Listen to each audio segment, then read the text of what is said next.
नमस्कार, मैं सोनाली और आप देख रहे हैं न्यूज टाइम मीडिया। कल राजधानी लखनऊ के कोर्ट परिसर में बदमाश संजीव जीवा की गोली मारकर हत्या कर दी गई थी।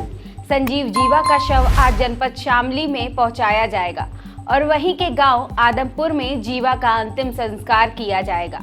बदमाश संजीव जीवा शामली जनपद के गांव आदमपुर का निवासी था। गांव में बदमाश संजीव जीवा के चचेरे भाई रहते हैं।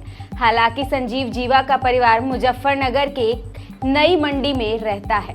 बता दें, संजीव जीवा का अंतिम संस्कार हिंदू रीति रिवाज के अनुसार बाबरी थाना क्षेत्र के गांव आदमपुर में किया जाएगा, जिसके लिए परिवार ने तैयारियां भी शुरू कर दी हैं। अंतिम संस्कार को लेकर सुरक्षा व्यवस्था के भी कड़े इंतजाम किए गए हैं। साथ ही गांव में भारी पुलिस बल भी तैनात कर दिया गया है।